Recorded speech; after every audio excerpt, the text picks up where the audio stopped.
বন্ধুরা, শুভ সকাল। সবাইকে শুভেচ্ছা। আমি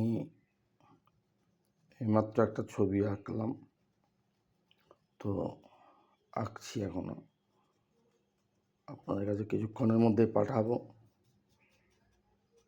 একটা আলাদা চিন্তাভাবনার ছবি, আপনারা দেখতে পাচ্ছেন।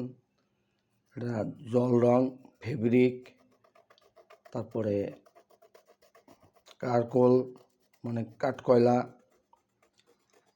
উড পেন্সিল, বিভিন্ন কিছু দিয়ে এটাকে করা হচ্ছে।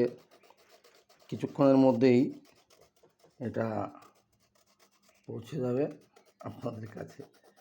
সবাইকে সকালের শুভেচ্ছা এবং ভালোবাসা জানিয়ে শেষ করছি এবং হাত মুখ ধোবো। সম্ভবত 5:10-20 হয়তো বাজবে, এরকম টাইমটা দেখিনি, দেখতে বলতে পারতাম। যাই হোক, আপনারা সবাই ভালো থাকবেন এবং সুস্থ থাকবেন, এই বলে আমি আপাতত শেষ করছি।